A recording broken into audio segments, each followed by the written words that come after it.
Fala pessoal, aqui é Eduardinho, hoje eu tô aqui com o Pedro. O Pedro é tarado por fundos imobiliários.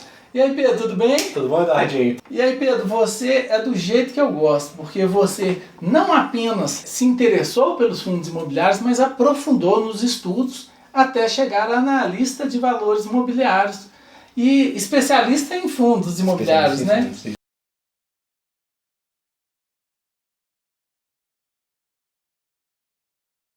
E aí Pedro, como que foi esse contato com os fundos imobiliários? Conta um pouquinho da sua história.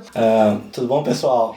Meu nome é Pedro, eu sou analista financeiro e especialista em fundos imobiliários. Eu invisto desde 2011 e desde 2013 especificamente em fundos imobiliários. Que é uma classe de ativos que, quando eu tive o primeiro contato, foi um pouco complicado, é uma sopa de letrinhas, né? Você não entende muito bem como funciona, o que é aquilo, que principalmente naquela época, em 2013, era um mercado muito incipiente, era um mercado muito cru, né? Não tinha tanta informação como a gente tem hoje. Então eu comecei investindo em fundos imobiliários em 2013. Com o passar do tempo fui gostando cada vez mais. Aí eu conheci o Carteira Rica, fiz os seus cursos, tanto de renda fixa, de imóveis, que falava sobre fundos imobiliários, li o seu e-book, aprendi muito e fui fazendo outros cursos, fui gostando cada vez mais. Eu vi que era um veículo que me trazia fluxo de caixa mensal, que eu acho que é o grande diferencial do fundo imobiliário. Isso apaixona qualquer investidor, né? Aquela sensação gostosa de ter o dinheirinho ali caindo, embora muitas vezes um investimento que traga um ganho de capital ele possa, em alguns casos, trazer até mais retorno, mas essa sensação de passar um longo tempo naquela angústia de não saber se vai apurar ou não um bom resultado lá na frente. Isso. Quando você tem um fundo imobiliário e tem aquele prazer de todo mês ver um dinheirinho ali cair na conta, isso é uma sensação impagável, né? Sim. Principalmente para o pequeno investidor, aquela pessoa que não tem tanto conhecimento do mercado financeiro. Então, aquilo ali é um alento, né? Você receber mensalmente pinga-pinga, que a gente brinca na comunidade. Será que o marco deve ser, eu não sei, isso é pessoal, né? De cada pessoa, mas acho que o marco deve ser os primeiros R$100 mensais na conta, Isso, né? Claro. Acho que deve ser a meta inicial, depois pode ser 1.000. Isso, a gente vai estabelecendo metas. Mas assim, enquanto a pessoa está recebendo ali R$5, R$6, ela tá feliz, mas ela ainda não considera aquilo ali um valor sério. Aí quando passa ali na meta dos R$100 por mês, aí ela fala, não, agora isso aqui tá ficando legal, né? Sim, e os fundos imobiliários, eu até conversando com outros investidores, eu vejo que essa característica dele de te dar o fluxo mensal faz com que as pessoas tolerem mais volatilidade. Então, se a cota cai, se a cota sobe, ela sabe, olha, eu vou estar recebendo um valor ali. Posso ficar tranquilo, né? Deixa tranquilo. O mercado ir, voltar a fazer o que ele quiser. Eu sei que mensalmente eu vou receber aqui o meu valorzinho do pinga-pinga. Isso, e é por isso que o mercado tem crescido tanto. Primeiro, uma coisa que o brasileiro gosta muito, que são os imóveis, né? Tradicionalmente, isso vem das raízes portuguesas, acho que você até cita isso no seu livro lá. Então, os imóveis, tradicionalmente no Brasil, são um investimento que o brasileiro gosta. E você alia isso à eficiência do mercado financeiro. Que é você poder comprar sem pagar uma corretagem pesada, né? Cartório, TBI. Impostos. Então os fundos imobiliários têm essa vantagem, assim. Então eu vejo que assim, no longo, talvez no médio prazo, os investidores de fundo imobiliário no Brasil vão ultrapassar o número de investidores em ações. Eu acredito nisso. Hoje a gente já tem 362 mil pessoas investindo em fundos imobiliários. Quanto que está o volume diário hoje de negociação de FIIs? Hoje a gente já negocia 77 milhões em média diária. Uma referência quanto que era em determinado ano, só para... Quando eu comecei, por exemplo, era menos de 20 milhões. Então, hoje a gente já mais do que triplicou esse valor. Crescido muito o número de IPOs. Então, hoje, em 2019, a gente já captou cerca de quase 7 bilhões, 6, bilhões. Então, para o mercado de fundos imobiliários, isso é muita coisa. Muita coisa. E a gente vai falar daqui a pouquinho, então, de ofertas, de assimetrias, de oportunidades. E eu quero sair daqui hoje, hein, Pedro, sabendo aí os 5 últimos fundos imobiliários que você comprou, tá? Tá, já. Então, a gente não sai daqui da casa do Pedro hoje sem saber os últimos 5 fundos que ele comprou recentemente. Mas vamos lá, Pedro, então para essa questão mais técnica um pouquinho, mas que é super importante para quem está investindo agora, para quem não tem tantos anos de mercado. E uma coisa que eu lembro, inclusive você citou aí um material que eu publiquei em 2014 sobre fundos imobiliários, naquela época, em 2012, os fundos imobiliários, eles tinham baixa liquidez. Sim. E também os investidores, isso afastava investidores maiores e atraía um público com menos conhecimento. Isso gerava muita mesmo oportunidade por causa da questão de assimetria de informações, a ingenuidade do investidor, a falta dessa maturação do mercado. Ainda existe esse tipo de oportunidade que assim, o investidor normal, a média, não vê, ou investidores profissionais estão investindo hoje em FIIs e está mais difícil assim nesse sentido de ter um retorno em excesso, assim, um alfa. Está fácil ou está difícil? Assim, não quero dizer que está fácil ou difícil ter retorno nos fundos imobiliários, mas um retorno superior à média.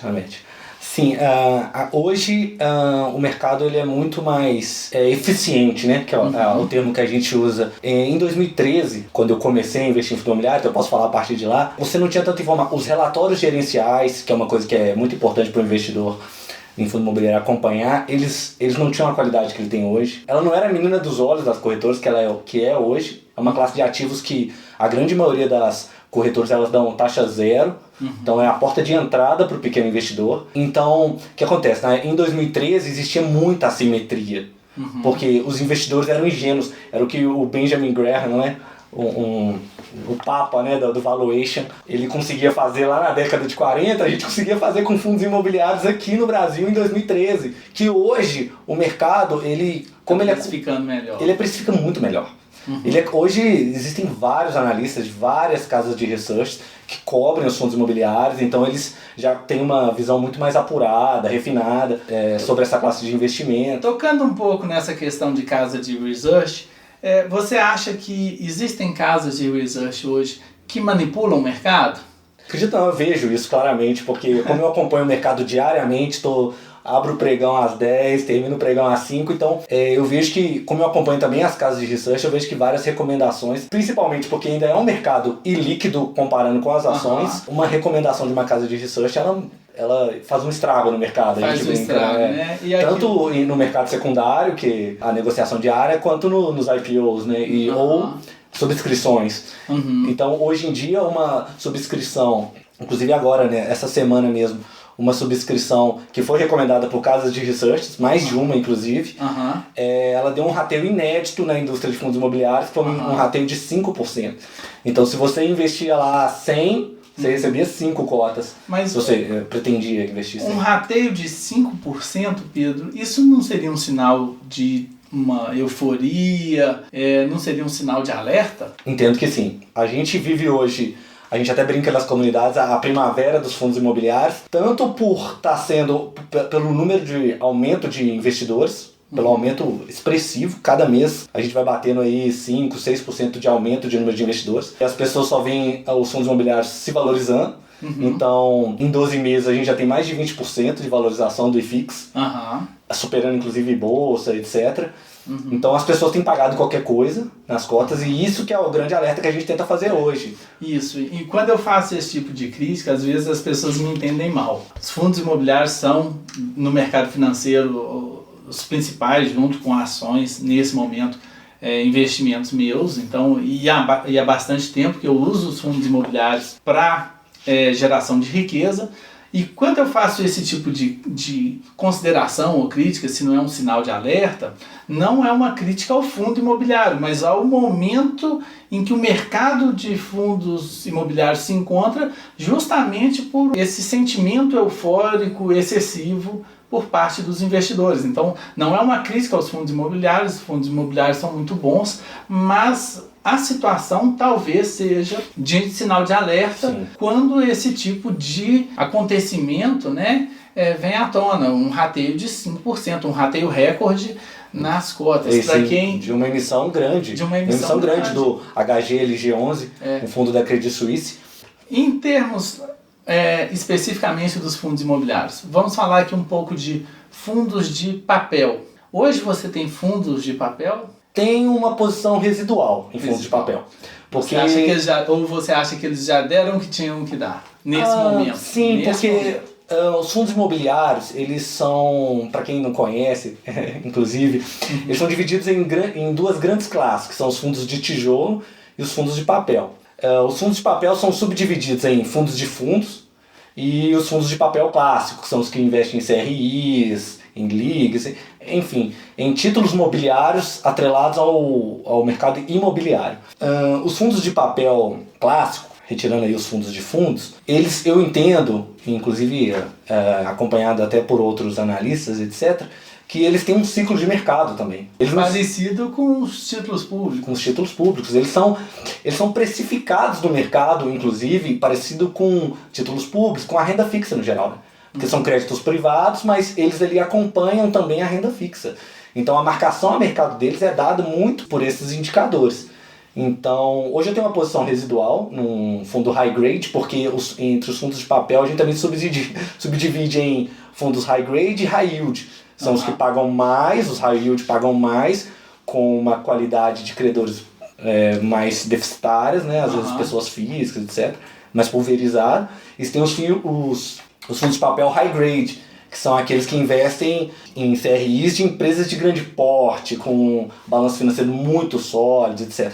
Então eu tenho uma pequena posição em fundos de high grade que eu uso até como liquidez para investir em fundos de tijolo, assim, que são a minha grande paixão. Assim, paixão, né? Porque... Que são aqueles que te dá perenidade no longo prazo, aquele que eu faço o buy and hold clássico, assim, que eu seguro e que dá aquela sensaçãozinha de ser o senhorio, de estar ali recebendo um pedacinho daquele aluguel, né? Isso. Então a gente tem um fator até psicológico no momento do investimento. Mas você falou, por exemplo, de assimetrias. A gente ainda encontra, para quem estuda com muito afinco, assim, assimetrias, por exemplo, nos fundos de fundos, que é uma classe de fundos de papel.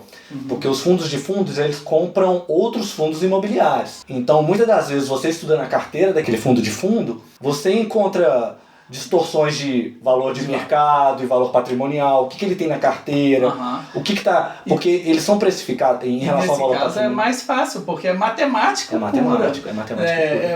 Num fundo de tijolo você teria que avaliar o imóvel, mas no fundo de fundo é matemática. Calculou o percentual que ele tem na carteira, deveria valer tanto e está valendo tanto. Está valendo tanto. Ou acima ou abaixo. Isso, o valor ele tem um desconto do valor patrimonial, que também já tem um desconto com delay, porque o valor patrimonial de fundo ele é atualizado mensalmente, só que as cotas de fundo elas valorizam durante o mês significativamente.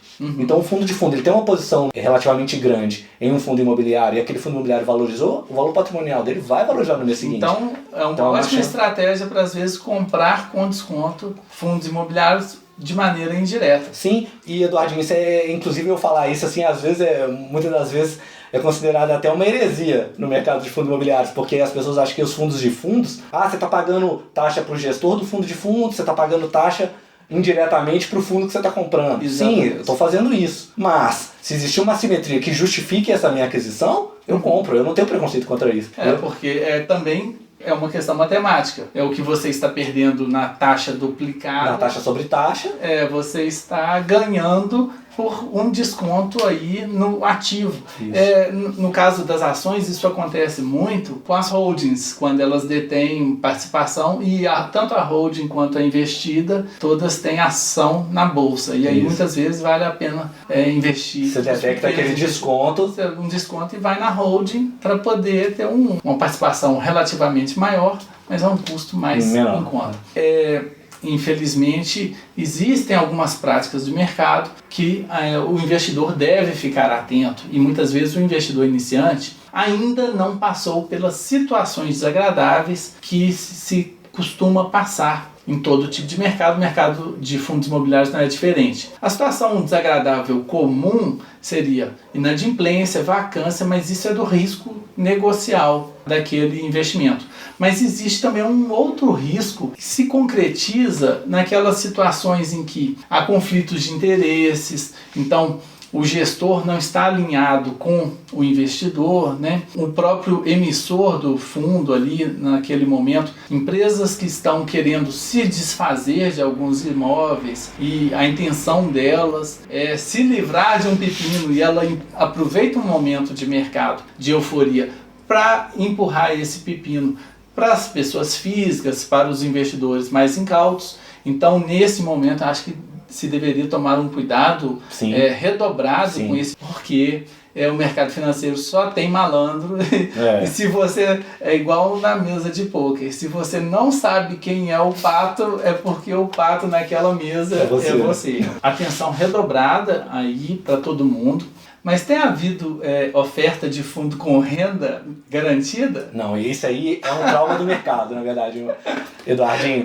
Acho que bateram tanto nessa tecla de que a renda mínima garantida ela é uma armadilha, ela esconde ali... É uma das... É um sobrepreço, né? Sim, porque... Uma promessa fictícia de uma renda que não vai se concretizar. O que acontece? Quando a pessoa entra no mercado de fundo imobiliário, o pequeno investidor, a primeira coisa que ele quer saber é o chamado dividend yield, né?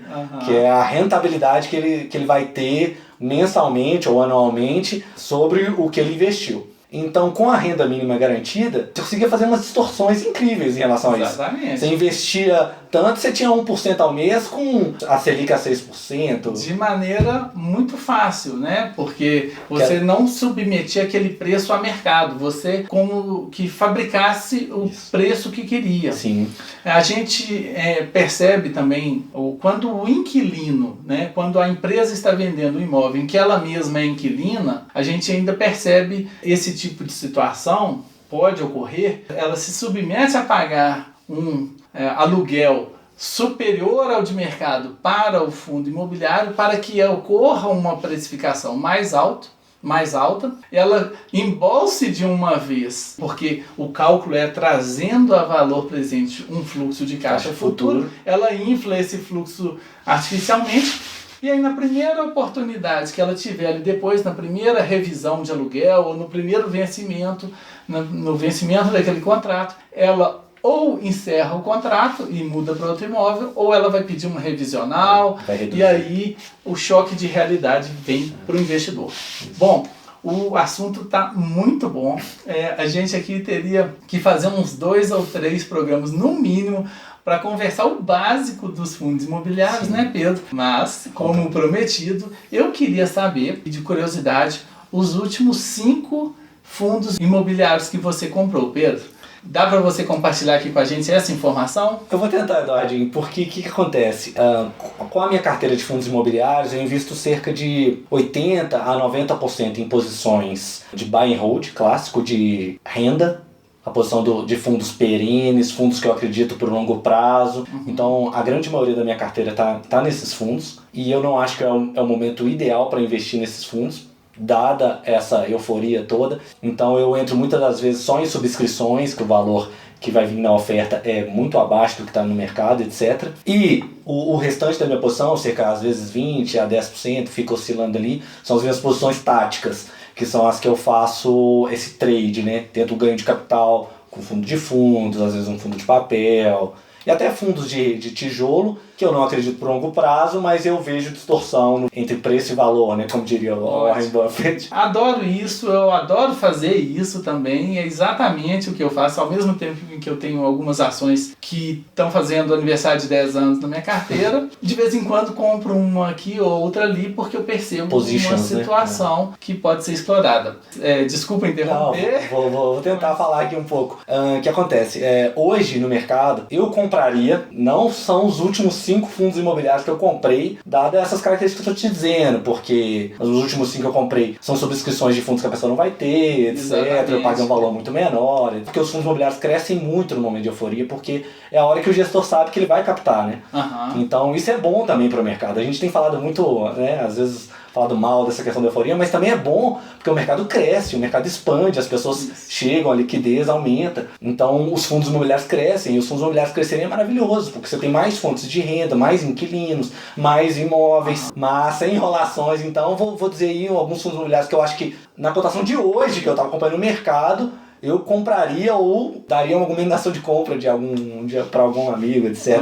Que é o XPML11, que é um fundo da XP de shopping malls. E ele tem investido em fundos, em shoppings de alta qualidade, no meu entendimento.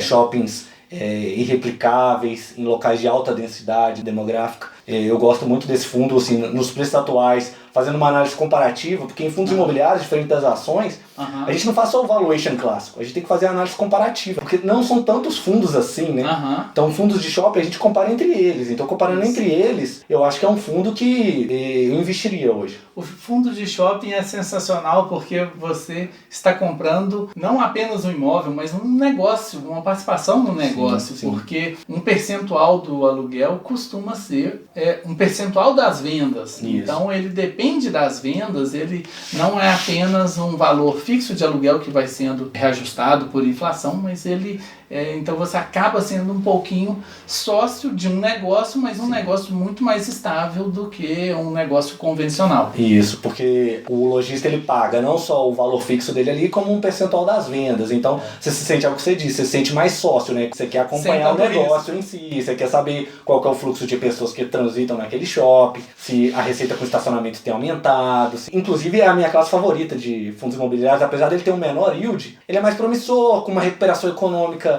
Ele tende a crescer também maior do que a média. Talvez seja entre os fundos imobiliários de tijolo, seja a minha classe preferida, seus fundos de shopping. Além do XPML, eu acredito que o SDIL11, que é o CDIL 11, que a gente fala, que hoje ele tem 2 imóveis, é o One Park e o Modal Duque de Caxias, no Rio de Janeiro. E a ideia do CDIL é de ter imóveis modulares que podem ser ajustados à demanda do inquilino.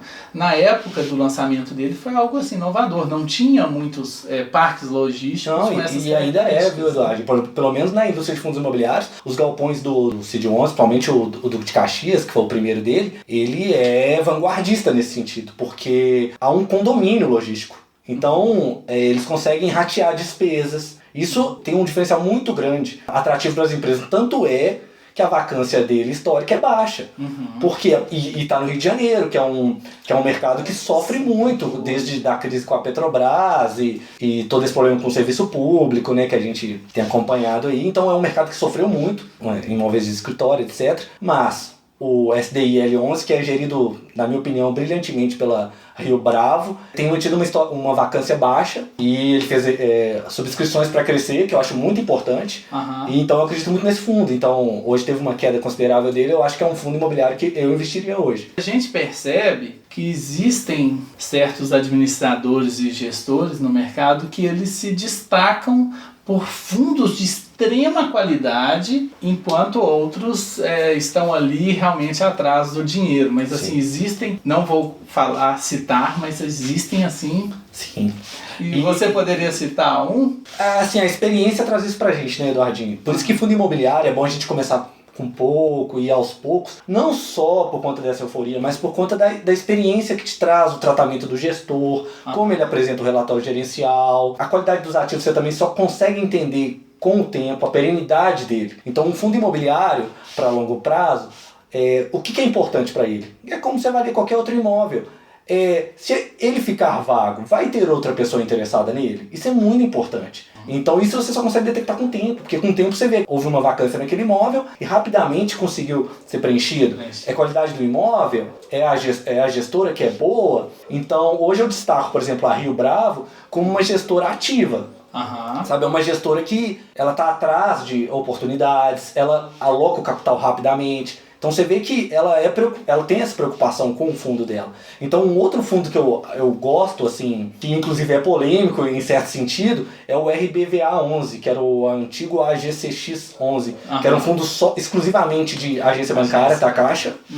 Só que a Rio Bravo, tô aqui fazendo muita propaganda pra ela, é melhor maneirar, mas é porque é só para dar um exemplo. Então vamos fazer uma recapitulação aqui da listinha. Então, XPML 11, CDIL 11 e agora RBVA 11, que era um antigo fundo de agências bancárias. Ele tem imóveis locados para caixa, mas a gestora, de forma inédita, ela fez uma assembleia e os cotistas determinaram que o fundo não seria somente de agências. Já preocupado com uma desbancarização, que a gente tem acompanhado isso no mercado, os fundos de agências, a gente tem essa preocupação hoje de que os bancos cada vez menos têm agências físicas. Então, essa gestora especificamente do RBVA 11, ela fez uma assembleia e hoje o fundo ele chama Rio Bravo Renda Varejo. Então, ela tem alocado o capital, tanto que ela tinha anteriormente, quanto a novas emissões, em lojas de rua. É engraçada a questão de lojas de varejo, que muita gente achava que com a expansão do e-commerce, as lojas de varejo de rua, elas perderiam valor, né? Que haveria uma queda do varejo de rua. E há um tempo atrás eu li um report de varejo na Alemanha, mostrando o contrário, até pelo bom momento que vive a economia da Europa, e vivia mais ainda há 2 anos atrás, 1 ano atrás, como a venda de loja de rua estava aumentando ano a ano nos últimos anos. O que eu vejo assim, é que a gente tem que adaptar a realidade também para o nosso país, e muitas das vezes essa questão do e-commerce, as pessoas têm visto muito o que acontece nos Estados Unidos. Então nos Estados Unidos realmente os shoppings estão ficando vazios, por conta da Amazon, por exemplo, que é uma empresa que consegue entregar tudo em tempo recorde, de forma barata. Mas, especificamente no nosso país, tanto os shoppings quanto as lojas de varejo, eles ainda têm uma perenidade grande. Por quê? Não existe uma logística de entrega como existe nos Estados Unidos. Então, aqui as nossas estradas a gente sabe como que é difícil para o lojista entregar um produto, o quanto custa isso também. Porque na Amazon, por exemplo, lá nos Estados Unidos, você tem entrega por drone, entrega grátis para todo lado. E shopping no Brasil também, até por ter sido alguma coisa importada e tudo que vem de fora aqui é algo bem visto, isso no momento em que vieram os shoppings aqui para o Brasil, tanto que não veio como centro comercial como é em Portugal, aqui veio com o nome de shopping. Shopping center. Então o shopping center, por ter uma palavra que não é em português, ele tem uma característica diferencial com relação a um centro comercial, o que não faz o menor sentido se a gente não considerar justamente esse fator psicológico. Então, para certas classes sociais, é uma questão de status, de lazer. Sim. Então, isso... na verdade, é até uma necessidade de lazer, né? Aqui no Brasil, por exemplo, que a gente tem... opções de lazer. Não tem tanta opção de lazer público. A pessoa pode passear. Sim, a falta de segurança é um problema do nosso país também. Então, o shopping center no Brasil, e é por isso que eu defendo ainda essa classe no Brasil, assim, ainda por longo prazo, ele é um centro de entretenimento. Então, o que gira muito são cinemas, que faz transitar pessoas, por exemplo, é cinema, é praça de alimentação, é atração para crianças. Então, especificamente no nosso país, os shopping centers não são só um local de compras, né? Até a questão do... A gente analisa isso, do fluxo de pessoas no Nordeste, por exemplo, que o calor é muito grande, é maior proporcionalmente, porque as pessoas procuram shopping center às vezes para ter um ar-condicionado, para ter um local adequado para fazer suas compras, passear e fim de semana, etc. Então já temos 3. E os outros 2? E eu posso citar aí também o ALZR11, que é um relativamente novo, é um fundo também de logística em termos. Atualmente ele tem 2 imóveis, e um imóvel é alocado para uma empresa de call center. E ele também fez uma emissão e está tentando crescer, né? E foi muito bem sucedido com essa emissão, inclusive. Ele tinha um pipeline muito bem definido no prospecto da oferta, da emissão. E é um fundo que eu acredito porque é um fundo muito bem gerido também, porque ele tenta trazer esse alinhamento entre o gestor e o cotista. Então ele abriu mão da taxa de gestão dele para aquilo que ele não conseguia alocar. Enquanto ele não alocar 70% do capital que ele recebeu, ele não vai receber a taxa de gestão dele. Eu achei muito interessante isso, é inédito também na indústria de fundos imobiliários. E eu acompanho ele desde do IPO dele e eu vejo que são gestores experientes, têm dado um yield relativamente relativamente, fazendo essa análise comparativa, bom em relação aos outros fundos de galpão logístico. E a cota tem sofrido uma pressão agora no momento, porque eles estão na fase de due diligence, que a gente chama, que são as diligências para a compra do imóvel. Então talvez seria um momento de comprar. É o momento de comprar ele, no meu entendimento, porque o que acontece, os gestores, ele estava até explicando numa entrevista que eu assisti com ele, que no Brasil é muito burocrático você comprar um imóvel. Não é da noite pro dia. São cerca de 100, se não me engano, 190 certidões ele tem que retirar. Mas para eu entender, comprar pro longo prazo ou comprar como position? No caso do ALZR especificamente, você vai ter que acompanhá-lo. Porque é um fundo que só tem 2 imóveis. Para longo prazo eu gosto de fundo. Então seria uma aposta... Sim, mas ele tende a crescer. Tende a crescer, entendi. Ele tende a crescer porque são... Então compra para position, dependendo do que acontecer, mantém para o buy and hold. Sim, eu acho que ele tende a valorizar o valor da cota no médio prazo, se ele crescer, porque é um fundo que ele aposta em contratos atípicos. A gente nem falou sobre isso, mas no mercado em geral a gente tem tantos contratos típicos. E os contratos atípicos, que é aquela amarração que você faz, às vezes num... Que escapa daquela lei do inquilinato convencional. Então a operação às vezes é muito mais financeira do que imobiliária. Isso, longo prazo, é o que você falou, você tá capitalizando a empresa, ela tá vendendo o imóvel dela, ela precisa daquele dinheiro para investir no negócio dela, que é mais rentável. E aquele fluxo ali ela é obrigada a te dar, independente do que ocorrer. Então, e fundos assim... Só para encerrar em relação ao LZR, eles têm que crescer. Você não pode ficar preso a 2 imóveis com contratos atípicos. Então, o ALZR, eu só acredito que ele é para longo prazo se ele crescer muito. Ele tem que fazer emissão, que é o que um outro fundo que... Hoje eu entendo que as cotas dele estão bem esticadas, que é o GGRC11, que ele tem feito isso. Ele compra muitos imóveis. Ele faz contratos atípicos, teve até moinho, ele chegou a comprar uns imóveis que você vê que assim, são imóveis específicos para aquele inquilino mesmo. Se você perder aquele inquilino, você não vai conseguir encontrar outro. Mas, se você diversifica numa carteira de 10, 20, 30 imóveis, aquela vacância fica controlada. Certo. Entendeu? Você consegue, às vezes, desmobilizar e vender aquele ativo ali por um preço, às vezes, não tão bom, mas você tem tantos contratos atípicos te pagando um fluxo de caixa mensal alto que vale a pena correr aquele risco. Vale a pena correr o risco. Então, o LZR11 seria um... E para finalizar? Talvez um fundo que está em emissão, pode ser? Pode. O VRTA11, um fundo de papel. Um fundo de papel. Um fundo de papel para acabar a diversificação aí. Fator Veritas? Fator Veritas. Ele está fazendo uma emissão a R$115 e o valor de mercado dele hoje é 140 e poucos reais. E é um fundo que ele é bem pulverizado em CRIs. Mas essa emissão é pública ou subscrição para quem já tem emissão pública. Pública. Então a pessoa, desde que ela consiga... E qual o tamanho dessa emissão agora? Para o pessoal saber se vai esperar um rateio muito Provavelmente grande. vai dar rateio, porque é o que eu tô te falando, eu acompanho as casas de research todas. E elas estão indicando? Elas são... Então vai dar rateio. Provavelmente vai dar rateio com essa euforia toda e dada a distância entre o valor da oferta e o valor do preço de mercado, vai dar um rateio grande. E vale então a pena para flipar?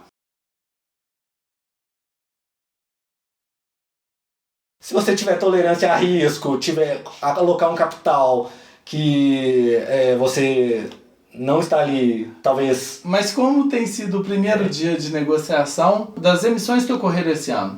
Como tem alta valorização no primeiro dia? Teve algum que caiu no primeiro dia? Alguns não, esse ano ainda não verifiquei. Então, para quem não sabe o que é flipar, desculpa interromper, mas tem que explicar.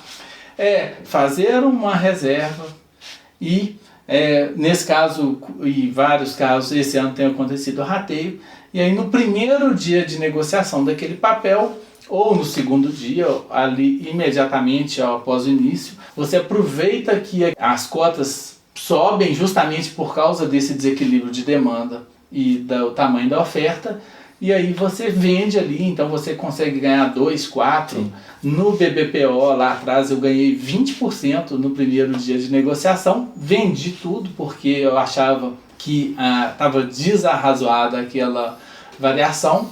E talvez, né, sim, por causa do momento... Tenho feito, Eduardinho, flipagem. Tem feito.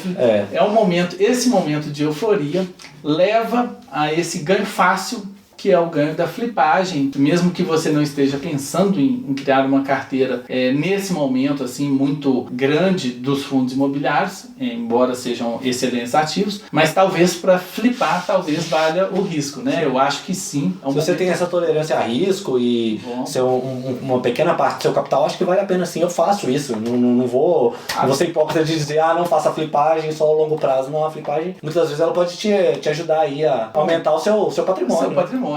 Excelente a nossa conversa, riquíssima. Pedro, valeu demais. Muito obrigado aqui. Foi ótimo. E espero também contar com você de novo daqui a algum tempo no nosso canal para a gente bater mais um papo, porque a gente não conseguiu abranger aí 10% do que a gente tem para falar desse assunto, né? Foi muito bom, vai ser um prazer conversar com você de novo. E lembrando, pessoal, que isso é só o que eu faria hoje, não uma recomendação de compra formal. E acho que é isso, assim, fundo imobiliário, só dando um último recado assim, estudar também, sabe? As pessoas aprender, correr atrás, ler os relatórios, etc. Tomar sempre a decisão com base na sua própria convicção, porque toda vez que você tomar a decisão com base em indicação de alguém e casa de research, você não vai ter a convicção suficiente para manter aquela posição se vier uma queda de preço da cota ali em diante. Mas quando você toma uma decisão consciente, você fez os seus estudos, você tem convicção que aquilo ali vai dar certo no longo prazo, você compra e você, em caso de uma queda, você compra mais, você tem uma atitude muito mais geradora de riqueza. Sim, você vai ter segurança para segurar aquela posição, né? Isso. E não vai ser o ingênuo, o incauto que está sempre perdendo dinheiro. Isso. Muito obrigado, Pedro, e até a próxima. Até a próxima. Obrigado, pessoal. Tchau, pessoal.